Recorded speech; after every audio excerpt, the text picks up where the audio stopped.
बुद्धि महाराज जड़ है, इसीलिए सोच कर रहा है आदमी, अतीत का सोच। हाँ, सोच किसके लिए हो रहा है? कुछ पकड़ के रखा है ना, हमने जो पकड़ के रखा है उसके लिए सोच हो रहा है। आए, ये चला जाएगा तो क्या होगा, ये मर जाएगा तो क्या होगा, मैं कैसे करूंगा, ये धन संपत्ति छूट जाएगी तो क्या होगा। ये जो पकड़ है हमारी इतनी इतनी मजबूत पकड़ है, ये सोच कर रही है। ये रात दिन हमें सोच करती है, हाय हाय अब कैसे होगा, अब मेरा कैसा होगा। अरे महाराज दो रोटी मिल रही है, न कोई बेटा है यहाँ पर, न कोई पत्नी है, न कोई कोई और दूसरा है, कोई संबंध है। ऐसी मस्ती आनी चाहिए, ऐसी मस्ती के हाँ एकांत का अनुभव होने लग जाए बस। इसके लिए सोच निरंतर ये दृढ़ता आती जाए कि ये मृत्यु मेरा कुछ भी नहीं बिगाड़ पाएगी। ये मृत्यु मेरा कुछ भी नहीं बिगाड़ पाएगी, ऐसा दृढ़ निश्चय हो जाए। क्यों? मृत्यु नाम की कोई चीज है ही नहीं वास्तव में। हमारा वेदांत बोलता है ना, हाँ सृष्टि, वेदांत क्या बोलता है, सृष्टि नाम की कोई चीज नहीं है। न सत से सत की सृष्टि हुई, न सत से असत की सृष्टि हुई, न असत से सत की सृष्टि हुई, न असत से असत की सृष्टि हुई। सृष्टि किसी से हो ही नहीं रही है, तो है क्या है? रस्सी में सर्प जैसा है, और क्या है? अज्ञानता, रस्सी में सर्प जैसा। इसलिए तो बोला न जायते मृत्युर्वा कदाचन नाय भूता भवता न भूया जो नित्य शाश्वतम न नित्य हन्यमाने शरीर है। तो नाशवान को हम नाशवान नहीं समझ पा रहे हैं। इतना धन हमारे अंदर अभी तक वो दृढ़ता, उसकी अज्ञानता की इतनी धन, अज्ञान इतना धन हो गया है हमारे अंदर कि वो जो नाशवान है उसको नाशवान नहीं समझ पा रहे, उसको सत्य समझ रहे हैं, इसलिए दुख हो रहा है। लेकिन वो सत्य प्रतीत जो हो रहा है, उस सत्य सहाया, उसकी सत्यता से ये सत्य प्रतीत हो रहा है। वास्तव में ये सत्य है ही नहीं, उसकी सत्यता से। और मैं बार बार ये बोला करता हूँ, उसकी सत्यता को समझने के लिए, उसको सत्यता को उजागर करने के लिए हमारा दूसरा कोई साधन नहीं है, तो कान के द्वारा या ध्यान के द्वारा। और ज्ञान क्यों नहीं टिक रहा है? अरे महाराज अंतःकरण शुद्ध हो गया तो ज्ञान से हमारा श्रवण से हमें ज्ञान हो जाता, क्यों नहीं हो रहा है? इसलिए ध्यान की जरूरत हो रही है। लेकिन हम ध्यान कर नहीं पाते, ध्यान लग नहीं पाता है, क्योंकि क्या करता नहीं है। ध्यान कब लगेगा? जब निर्विषय मन होगा, और मन निर्विषय है नहीं, ध्यान कहां से लगेगा? जब तक मन निर्विषय नहीं होगा, ध्यान कहां से लगेगा? संसार के विषयों से जब तक चिंतन है, आकर्षण है, सुखा बुद्धि, जब तक ध्यान कहां से लगेगा? तकलीफ इसलिए हो रही है महाराज, हम अधिकारी नहीं बन पा रहे हैं। सत्य को बार बार समझा जा रहा है, फिर भी हम समझ नहीं पा रहे हैं।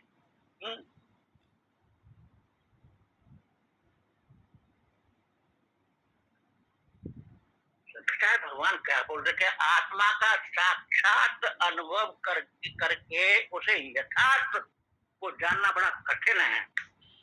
साक्षात अनुभव करके उसे यथार्थ में जानना बड़ा कठिन है, ये शंकराचार्य भगवान कह रहे हैं।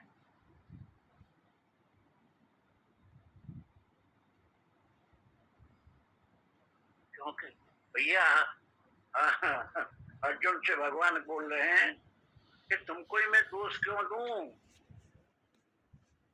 क्यों दोष दूं? क्योंकि अज्ञान सबके लिए समान है।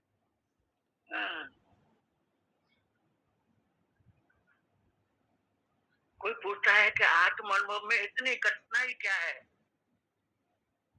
इतनी कठिनाई क्या है, ये आत्म अनुभव क्यों नहीं हो पा रहा है? उसका मतलब है कि आश्चर्यवत पश्यते कश्चित् एनम आश्चर्यवत वदते तथैव चान्यम आश्चर्यवच्चेन अन्य श्रुणोति श्रुत्वा पेनम वेद न चैव कश्चित्। कोई इसे आचर के समान देखता है, पश्यते, कोई इसके विषय में आचर के समान कहता है, वदति, और कोई अन्य पुरुष इसे आचर के समान सुनता है, श्रुणोति, और कोई फिर सुनकर भी इसको नहीं जानता। कारण ये है हमारा, और कोई कारण नहीं है। ये कारण है, इसलिए नहीं अनुभव कर पाते हैं उस आत्म तत्व का। अभी निश्चय नहीं हो पा रहा है, क्यों? निश्चयात्म बुद्धि नहीं है ना। आश्चर्यवच्चेन मन्य श्रुणोति, क्योंकि परमात्मा का श्रवण करना भी कठिन है। परमात्मा के ज्ञान में कर्णेंद्र समान प्रमाण है कि वाक्य प्रमाण है। ये प्रश्न उठता है, परमात्मा के ज्ञान में कर्णेंद्रीय प्रमाण है कि वाक्य प्रमाण है? ये प्रश्न है। देखो, 5 तरह से जो प्रत्यक्ष होते हैं ना, लौकिक प्रत्यक्ष जीव से, स्वाद से मालूम पड़ता है, आंख से मालूम पड़ता है, त्वचा से मालूम पड़ता है, नाक से मालूम पड़ता है गंध, कान से शब्द मालूम पड़ता है। तो प्रश्न ये है कि परमात्मा की प्राप्त में कानूनी प्रमाण हुआ, तो ये प्रत्यक्ष हो गया कि नहीं हुआ? परमात्मा कर्ण ग्राह्य नहीं है, कान से ग्राह्य नहीं है।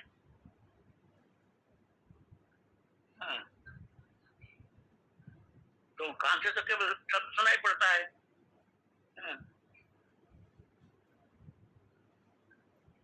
कर्ण ग्राह्य नहीं परमात्मा।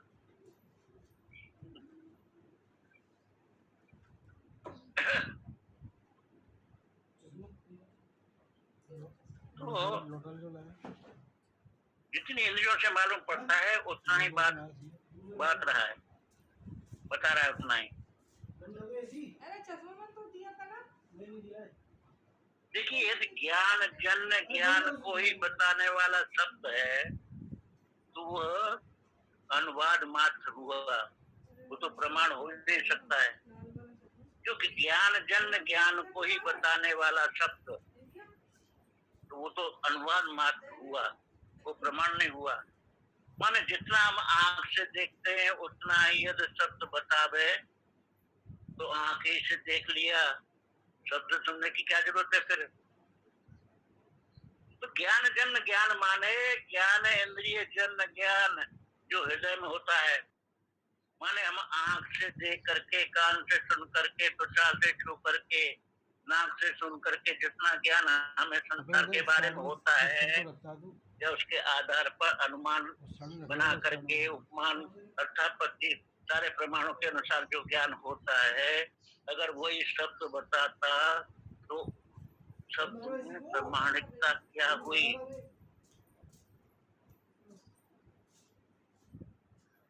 तो ज्ञातता तो होनी चाहिए ना।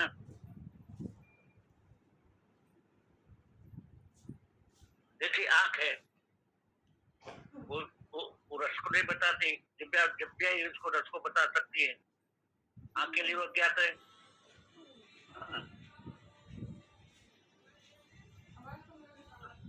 तो जिस चीज को हम नहीं जानते, आंख से, जीव से, नाक से, त्वचा से, मन से, बुद्धि से भी नहीं जानते, तो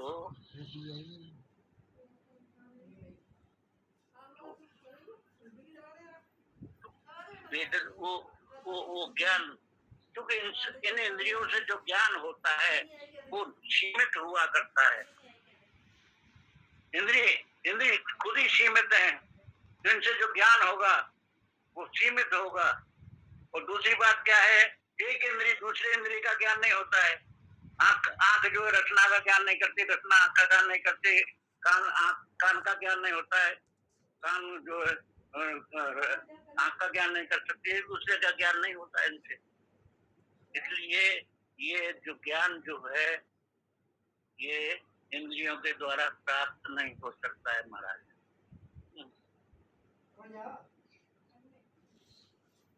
एक होता दृश्य, दूसरा होता दृष्टा। और दृश्य दृष्टा दोनों परस्पर विरुद्ध हैं। हाँ, तो दृश्य जो है वो स्वभाव प्रधान है, दृष्टा प्रकाश सत प्रधान है। हाँ, तुम आंख बंद करके हम विचार करें है ना, तो जो दृष्टा जो है वो दृश्य से अलग है। विचार करें, ये दृश्य शरीर है, इसका अंदर जो बैठा हुआ है दृष्टा है, इससे अलग है।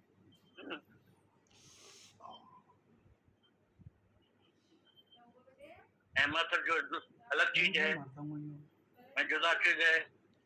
इसका अनुभव साफ साफ हो रहा है कि नहीं हो रहा है? उससे 5 बजे आप खुल जाती सही, इससे मत तो वेद बताता है जो तुम किसी दूसरे प्रमाण के द्वारा नहीं जान सकते,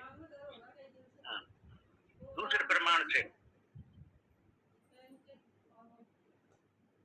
वही वेद बताता है। दूसरे प्रमाण से जो ज्ञात न हो वो वेद बता रहा है। तो दूसरे प्रमाण, हाँ, किसी से भी, न प्रत्यक्ष से, न उपमान से, न उपलब्धि, न जितने भी प्रमाण है, 8-9 प्रमाण है, किसी प्रमाण से उस तत्व को जाना नहीं जा सकता है। तत्व को केवल शब्द प्रमाण से, इसलिए शब्द के द्वारा ही महान पुरुष, महान विद्वान उस शब्द के द्वारा ही उसका अनुभव करा देते हैं, क्योंकि शब्द में अचिंत शक्ति है महाराज। शब्द में अचिंत शक्ति है, क्योंकि शब्द जहाँ सूर्य का प्रकाश नहीं पहुंच सकता, जहाँ चंद्रमा की ज्योति नहीं पहुंच सकती, जहाँ अग्नि का प्रकाश नहीं पहुंच सकता, जहाँ बिजली का प्रकाश नहीं पहुंच सकता है, वहाँ शब्द का प्रकाश पहुंचता है।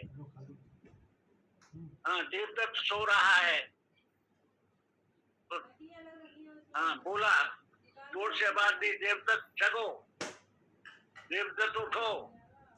तो शब्द से जहाँ किसी चीज का प्रकाश नहीं था, शब्द का प्रकाश पहुंचा, वहाँ देवदत्त उठा। लेकिन प्रश्न ये उठता है, देवदत्त शब्द सुन के उठा कि शब्द उठ करके सुना उसने?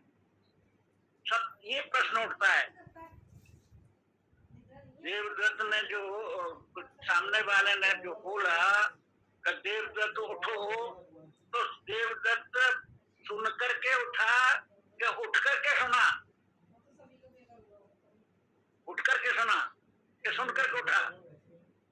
अगर सुन करके उठा तो सोया ही नहीं था। सुन करके उठा तो सोया ही नहीं था।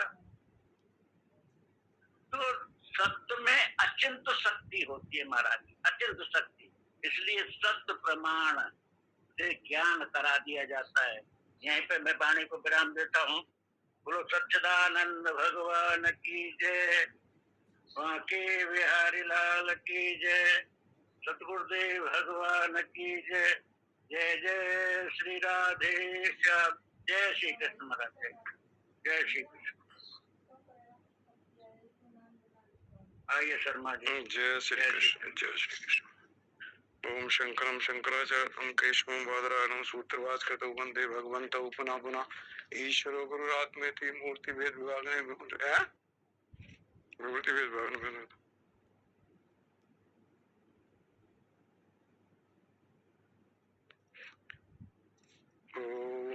नमस्ते रामचंद्राय माधवाय नमो नमः, गोविंदाय नमस्तुभ्यं, नमस्ते परमात्मने अद्वैत ब्रह्म रूपाय ज्ञान गम्याय ते नमः, नमः पूर्णाय रम्याय माधवाय चिदात्मने। ओम श्री परमात्मने नमः। श्रीमद् भगवद गीता चतुर्थ से भगवान बहुने में बीती तानि जन्मानि तब चार्जुन तान्यम वेद सर्वाणि नैतम वेद परंतप अजो अपि सन्नुव्यात्मा भूतानां ईश्वर पिसन प्रकृतिम स्वामदिष्टा संभवात आत्माया यदा यदा हि धर्मस्य ग्लानिर्भवति भारताभ्युत्थानं धर्मस्य तदात्मानं सृजाम्यहं।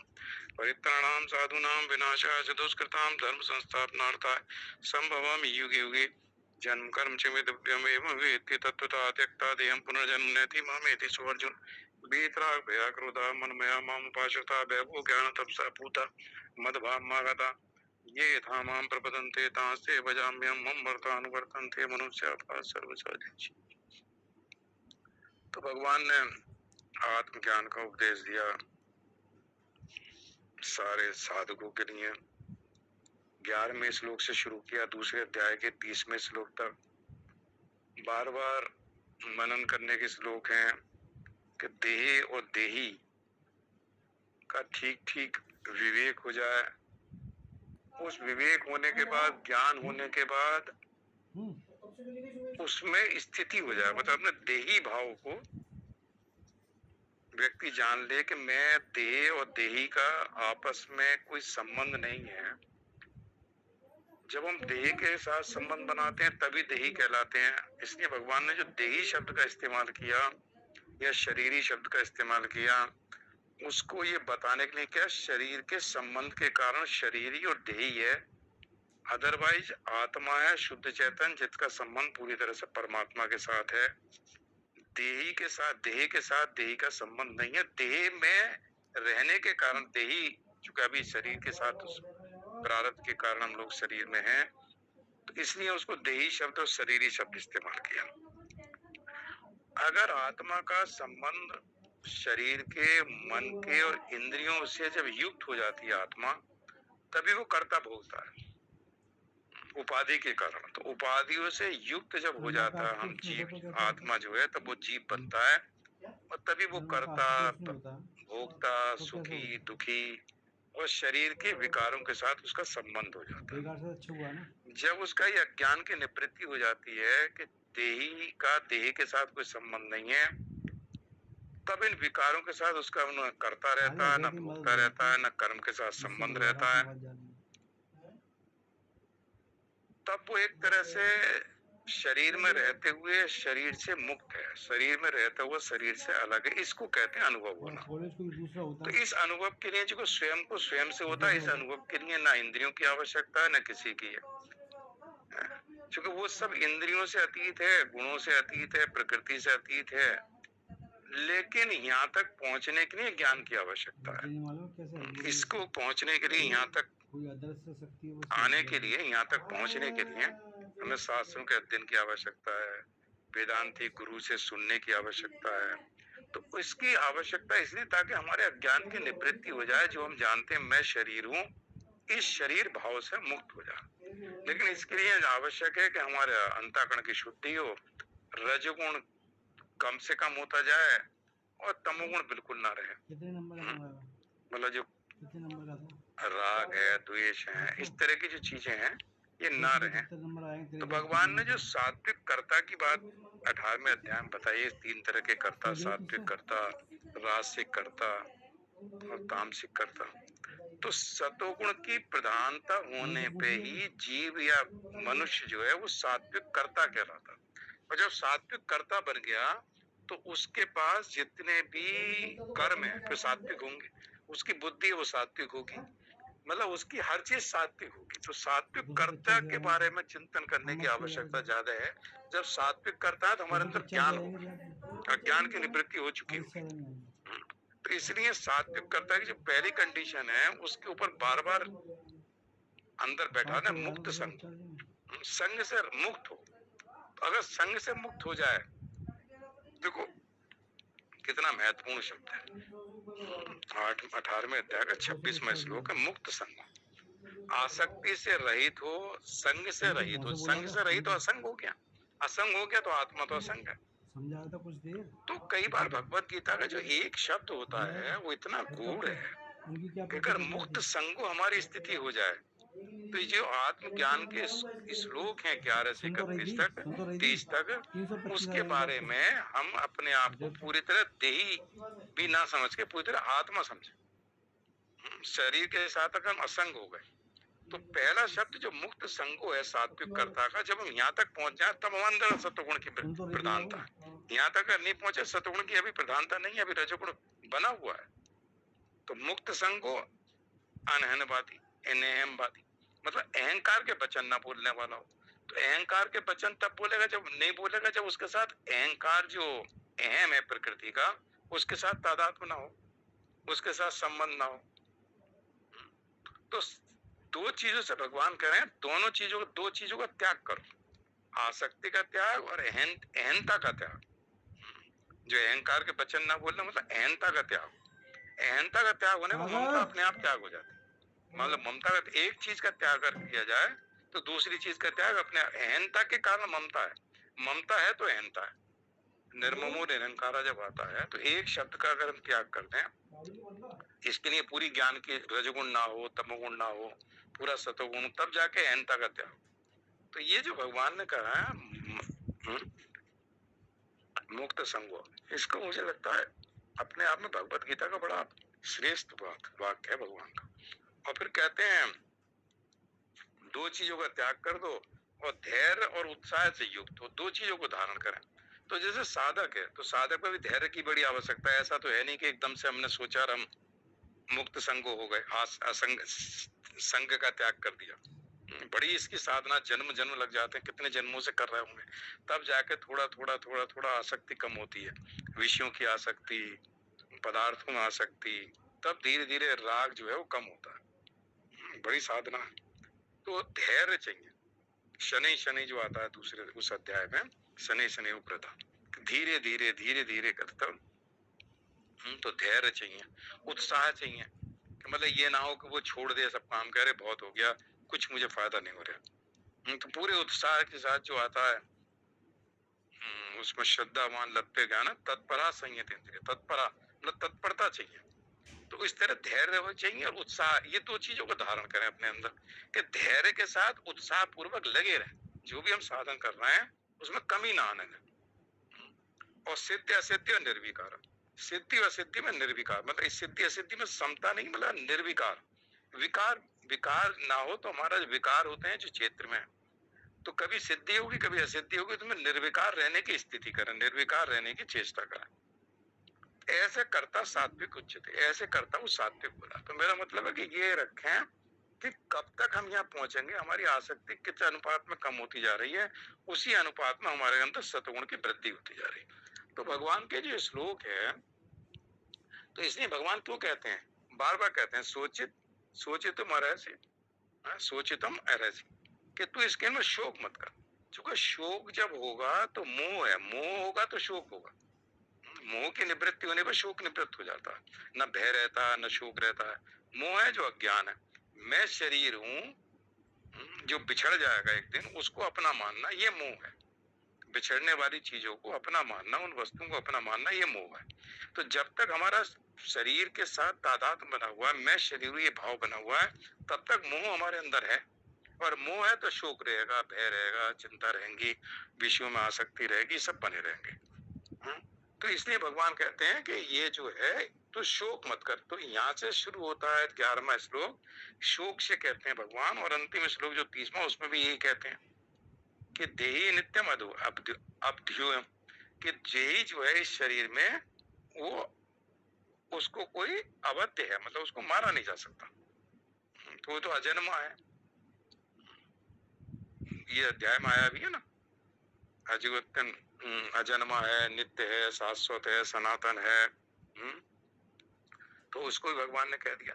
तो जो नित्य है उसका तो वध किए नहीं सकता, तो उसका वध नहीं हो सकता। और देह सर्व, जो देह सारे देहों में, शरीरों में जो देही है वो अवध्य है, मतलब उसका वध नहीं किया सकता। तो युद्ध का मामला तो वध शब्द इस्तेमाल हो गया कि वो वध नहीं, मतलब वैसे हो जाता, उसका नाश नहीं होता, उसकी मृत्यु नहीं होती। तब तस्मात् सर्वाणि भूतानि नैतम सोचित मरस, इसलिए सारे भूत प्राणियों के लिए तो शोक नहीं करना चाहिए। देखो शोक की निवृत्ति के लिए भगवान ने आत्मज्ञान की बात कही। आत्मज्ञान, शोक की निवृत्ति हुई ना, मोह निवृत्त हो गया। तो मोह की निवृत्ति अगर हो जाती है तब भगवान ने भगवत गीता का जो शुभारंभ किया है वो मोह की निवृत्ति से किया। तो इसलिए उन श्लोकों के ऊपर बार बार थोड़ा चिंतन करते रहना चाहिए। और अगर इन श्लोकों का तारतम्य देखें तो भगवान ने शुरू किया है सोचम न सोचतम प्रज्ञावादान भाष्य से गता सून से नाना शोषंति पंडिता, कि जिनके तू शोक न करने योग मनुष्य के लिए शोक करता है, और पंडितों जैसी प्रज्ञावान लोग जो पंडित हैं उनकी तरह बात करता है। जिनके प्राण चले गए, जिनके प्राण नहीं गए, पंडित लोग, उनके लिए भी शोक नहीं करते। तो यहाँ से भगवान ने उपदेश शुरू किया। और फिर बाद में श्लोक में कहते हैं न तो जातु नासम न तुम जिमे जनाद भाई, ऐसा नहीं है किसी काल में मैं नहीं था, तू नहीं था, ये राजा लोग नहीं थे, हर काल में, इससे पहले भी हम थे सत्ता रूप में। इस शरीर तो ये व्यक्त हो गया इस वक्त, इससे पहले हम अव्यक्त अवस्था में थे, इसके बाद फिर व्यक्त अव्यक्त हो जाएंगे। ये शरीर नहीं रहेगा, कोई और शरीर होगा या पता नहीं किस स्टेज में होंगे, लेकिन जो वर्तमान में शरीर, ये शरीर जो व्यक्त है, चूंकि इस शरीर के व्यक्त होने को हम अपना व्यक्त होना मानते हैं। शरीर व्यक्त है तो कहते हैं हम व्यक्त हैं, और शरीर की मृत्यु को सोचते हैं हम अव्यक्त हो गए। तो शरीर की मृत्यु होने के बाद हमारी सत्ता तो बनी रहती है। तो बाद में श्लोक भगवान कहते हैं किसी काल में मैं नहीं था, तू नहीं था, ये राजा लोग नहीं थे, ये बात नहीं है। इसके बाद भी मैं, तू और राजा लोग हम सब नहीं रहेंगे, ये बात भी नहीं है। मतलब इससे पहले भी हम थे, इससे बाद में जीव के साथ, जीव तो अजन्मा है, उसकी ना मृत्यु होती है ना जन्म होता है। जब तक वो जीव बना हुआ तब तक उसकी आइडेंटिटी बनी हुई है। अगर वो जीव भाव समाप्त हो जाए तो परमात्मा में लीन हो जाता, आत्मा में लीन हो जाता, एक हो जाता, तब उसका आवागमन नहीं होता, ना जन्म होती है ना मृत्यु होती है। और उसको फिर भगवान ने समझाया अगले 13वें श्लोक में कि जैसे शरीर में बालकपन आता है, जवानी आती है, वृद्धावस्था आती है, ऐसे दूसरे शरीर की प्राप्ति हो जाती है। तो धीर मनुष्य इसमें मोहित नहीं होते। देखो फिर मोह की बात आ गई। तो बार बार अगर इसको देखें तो भगवान समझाते हैं, फिर उसी पर आ जाते हैं कि इसमें चूंकि उद्देश्य है मोह की निवृत्ति हो जाए, अज्ञान की निवृत्ति हो जाए। जो अपने आप को शरीर समझते हैं, तो भगवान कहते हैं जैसे शरीर बदलते रहते हैं, बालकपन, जवानी और बुढ़ापे में, ऐसी एक शरीर से दूसरे शरीर में चले जाते हैं। इसके लिए हमें मोह नहीं करना चाहिए। फिर कहते हैं आगे, मात्रा स्पर्श कौन थे, शीतोष्ण सुख दुख, कि ये जो शीत उष्ण है, सुख दुख है, अनुकूल परिस्थिति प्रतिकूल परिस्थिति आती है जीवन में, ये सब आगमा पाई है, ये आने जाने वाली है।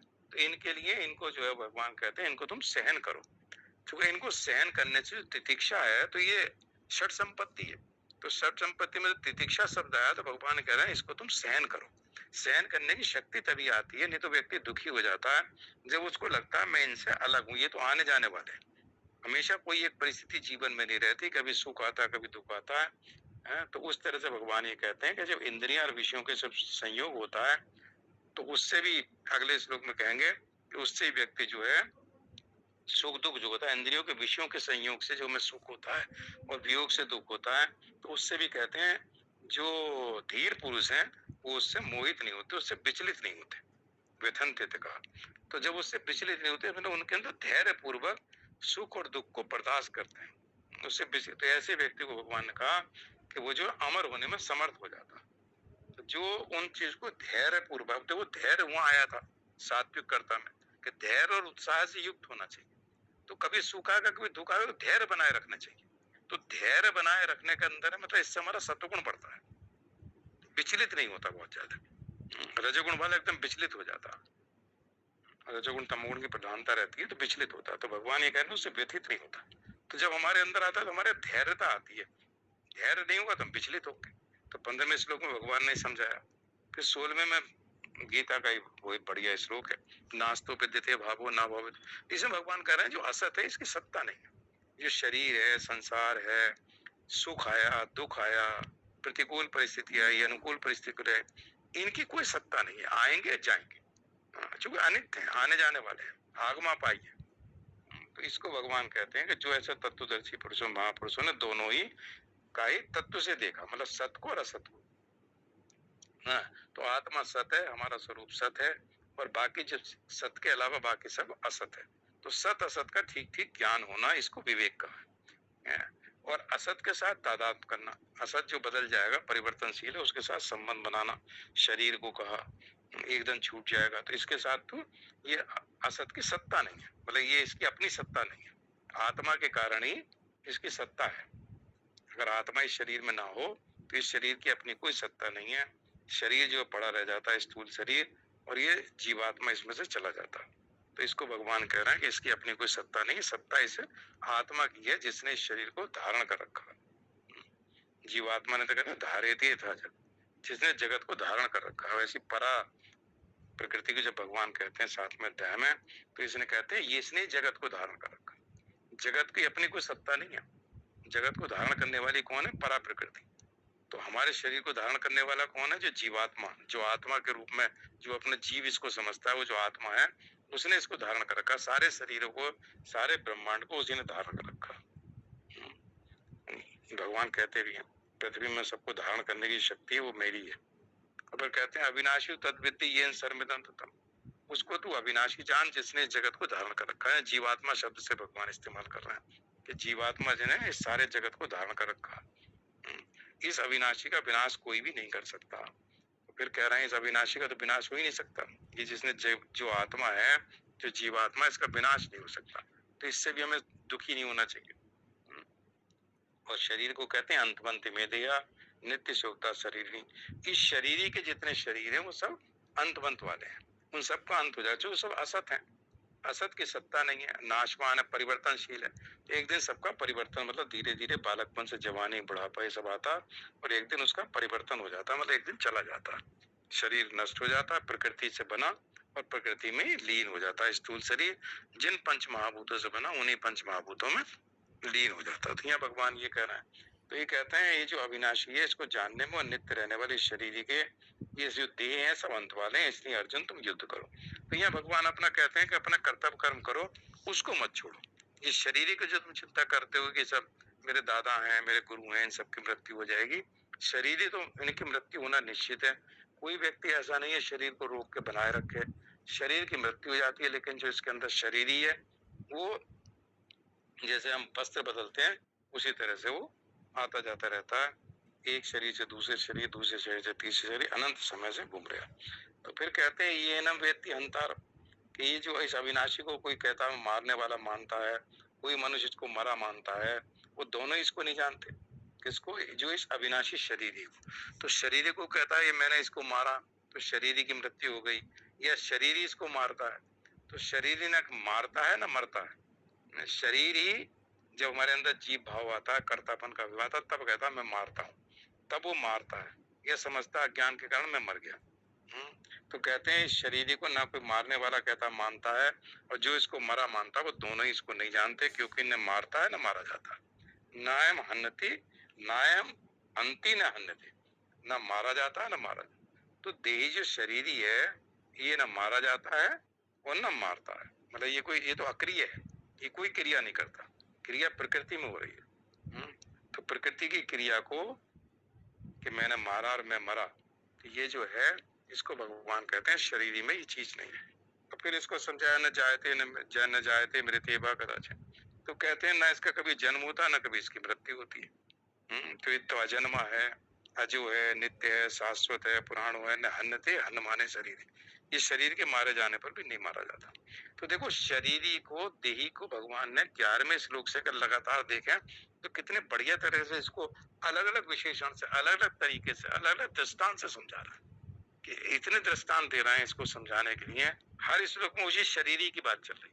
तो भगवान का जो उद्देश्य है वो केवल ये है कि व्यक्ति को शरीरी के बारे में ठीक ठीक ज्ञान हो जाए, कि मैं शरीरी का मतलब केवल ये जो शरीर के साथ है उसको शरीर का मतलब आत्मा समझे, कि उस आत्म तत्व का ज्ञान हो जाए कि शरीरी जो है न जायते मृत्यु वा कदाचित भूत्वा भविता वा न भूय अजो नित्य शाश्वतम पुराणो न हन्नते हन्न माने शरीर।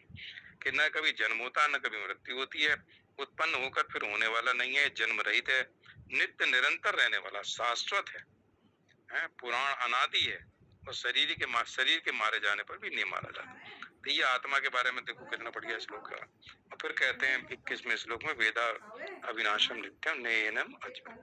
ये जो अविनाशी आत्मा है, अव्यय है, इसको जानना चाहिए। तो भगवान जानने के लिए कितने बढ़िया तरीके से अलग अलग श्लोकों में भगवान ने समझाया है। तो इसको कहते हैं जब इसको आत्मा को जान लेता, बात कम घाती थी हंती कम। तो किसको कैसे मारे और किसको मरवाए, तो ये बात खत्म हो जाती है, कौन मारे, किसको मारे और किसको मरवाए, ये बात भी जो है इसलिए आत्मा। फिर उदाहरण दिया वांसांस की जीर्णा नहीं था भी है, कि जैसे मनुष्य पुराने कपड़ों को छोड़कर नहीं। तो मेरा मतलब है इन श्लोकों को एकदम अगर सीक्वेंस में देखा जाए, इसलिए एक बार इसका रिवीजन कर रहा है कि अगर सीक्वेंस में देखा जाए तो भगवान अलग अलग तरीके से एक ही आत्मा को, एक ही शरीर को कितनी तरीके से समझा रहे हैं। और केवल उद्देश्य ये कि साधक मनुष्य को किसी तरह से ये बात आ जाए कि शरीरी जो हमारा जो वास्तविक स्वरूप है उसका न कभी जन्म होता है, न कभी मृत्यु होती है, न कभी किसी को मारता है, न मरता है। मतलब मारने में भी आत्मा का कोई रोल नहीं है। जब हम शरीर के, मन के, इंद्रियों के साथ जब आत्मा संबंध बना लेती है तब वो कर्ता बनती है। तो कहता है मैंने मारा, नहीं तो मैंने अगर उसके अंदर राग द्वेष ना हो, द्वेष के कारण वो मारता है या धर्म अधर्म के कारण है।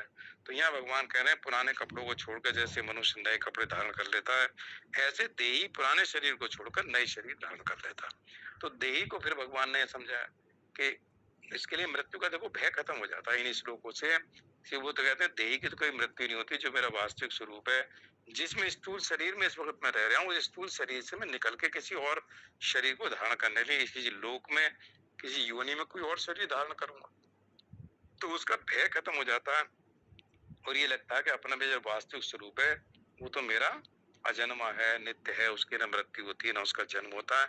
तो कितना बढ़िया उदाहरण भगवान ने कपड़ों से दिया, बालकपन, जवानी, वृद्धावस्था, अवस्थाओं से दिया। तो अवस्थाओं से भी दिया और स्थूल शरीर को जैसे कपड़ा समझते हैं, कपड़ा बदलते हैं, ऐसे स्थूल शरीर बदल जाता है। लेकिन जब नया कपड़ा पहनते हैं, पुराना निकालते हैं, तो हम तो वही रहते हैं।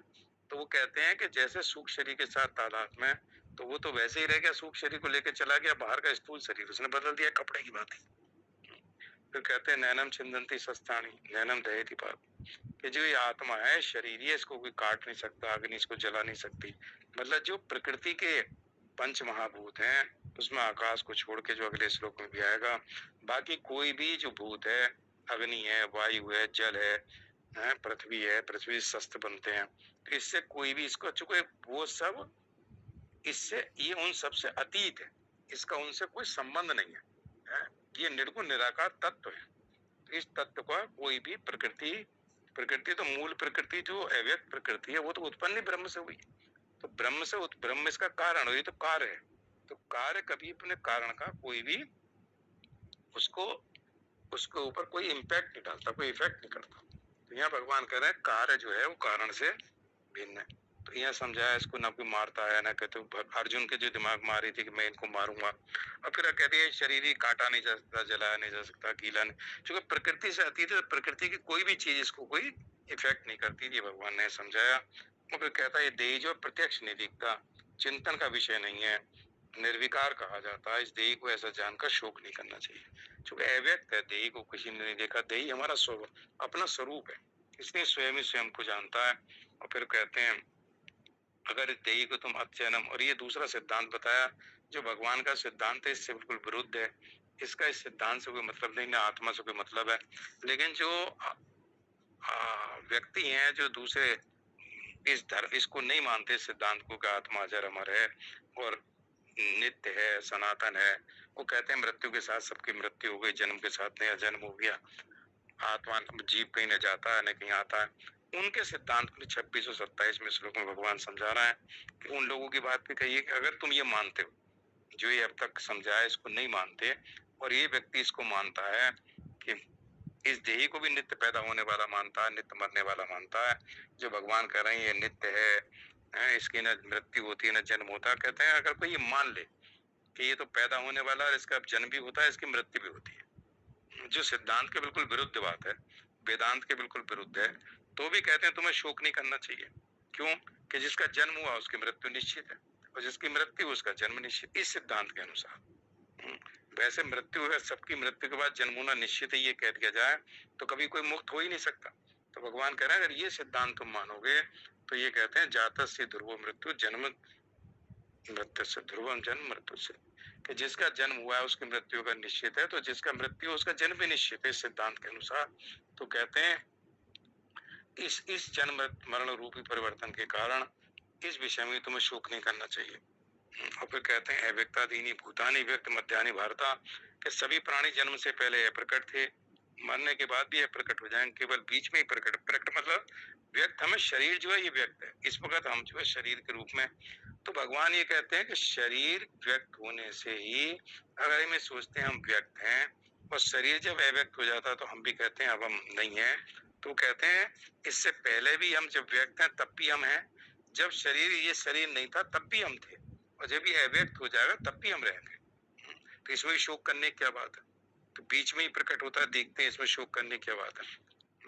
और फिर कहते हैं आश्चर्य की तरह इसको कोई सुनता है, क्योंकि ये मन बुद्धि इंद्रिय का विषय नहीं है, लेकिन मन बुद्धि इंद्रिय से जो हमारे अज्ञान की निवृत्ति तो होगी ना, मन से चिंतन करेंगे, बुद्धि से निश्चय करेंगे, श्रवण करेंगे, चिंतन करेंगे, तो बार बार इन चीजों का जो इंद्रियां हैं इनकी आवश्यकता है कि हमारे जो ये शरीर मिला हुआ है, जो इंद्रियां मिली हुई हैं, इनके श्रवण मनन चिंतन निधिध्यासन के द्वारा, शास्त्रों के अध्ययन के द्वारा हम जो है इस आत्म तत्व को ठीक ठीक जान लें।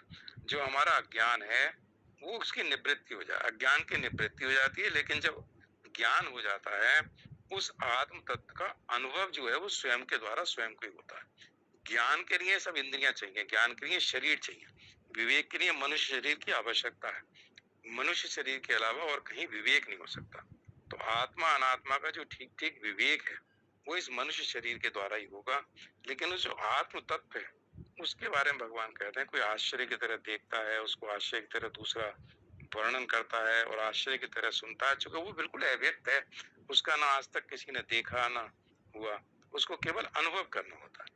तो अनुभव करने के लिए वो इंद्रियों से अनुभव नहीं होता, स्वयं ही स्वयं का अनुभव करता है। इसलिए भगवान कह रहे हैं उसके लिए आश्चर्य की बात कहते हैं।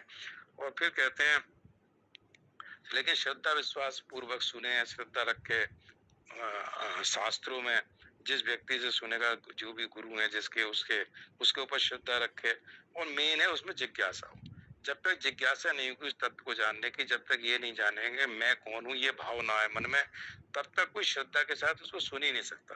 क्योंकि श्रद्धा उसकी होगी विषय में, संसार में। और फिर कहते हैं भगवान देही नित्य अंतिम श्लोक में। और देखो भगवान का जो प्रकरण शुरू होता है तो वहीं समाप्त होते हैं जहां से शुरू किया है। तो फिर भगवान ने अंतिम में कहा सोचित महर्षि कि मैं शोक नहीं करना चाहिए, क्योंकि आत्मा को तो कोई मार ही नहीं सकता। जब इसको कोई मार ही नहीं सकता, ना ये किसी को मारता है, तो भगवान कहते हैं इसलिए संपूर्ण प्राणियों के लिए अर्थात किसी भी प्राणी के लिए तो शोक नहीं करना चाहिए। और भगवान ने इस आत्मज्ञान का फिर उपदेश का उपसंहार किया कि हमें जो है उस आत्मा शरीर के बारे में अनेक तरह से उदाहरण देते हुए, अनेक तरह से अलग अलग विशेषण उसके बताते हुए भगवान ने केवल उद्देश्य ये किया कि हम शरीर के बारे में पूरी तरह आश्वस्त हो जाएं और ये जानना कि यही हमारा स्वरूप है, हम वास्तव में यही है। जो शरीरी है, जो आत्मा, इसको आत्मा कहो, ये आत्मा जो है वही हम है, यही हमारा स्वरूप है। हम अजन्मा है, नित्य हैं और हमें कोई न मार सकता है, न हम शरीर के मरने से, इसके बदलने से ना हम बदलते हैं, क्योंकि हम तो परिवर्तन रहित है। तो इस तरह से समझते समझते इन श्लोकों से अपने जो शरीरी है, जो आत्मा है, तो आत्म ज्ञान के जो श्लोक है, तो आत्म ज्ञान मतलब आत्मा का ज्ञान। तो आत्मा का ज्ञान तो हो गया, लेकिन उसमें जब उसका अनुभव करते हैं, उसके लिए जो मुक्त संग जो सात्विक करता है, तो जैसे जैसे हमारी आसक्ति, जैसे जैसे हमारा संग है, चाहे विषयों के साथ हो, चाहे परिस्थिति के साथ हो, संसार के साथ हो, शरीर के साथ हो, तो ये धीरे धीरे हमारा संग कम होने लगे। संग कम होने मतलब हम इन सबसे असंग हैं, इनके साथ हमारा कोई संबंध नहीं है, ये अलग है, हम अलग हैं। देखो ज्ञान मार्ग में सबसे बड़ी समस्या है कि ज्ञान मार्ग में असंगता है, इस शरीर के साथ हम असंग हैं। पर भक्ति मार्ग के साधक के लिए भगवान, ये जो प्रकृति है ये भगवान से अभिन्न है। वो सब में इसको भगवान के देखता है कि सभी जगह भगवान है, उन्हीं का अपरा प्रकृति भी उन्हीं की है, परा सब कुछ एक ही है, भगवान से सब कुछ अभिन्न देखता है। और ज्ञान मार्ग वाला भिन्न देखता है कि प्रकृति भिन्न है।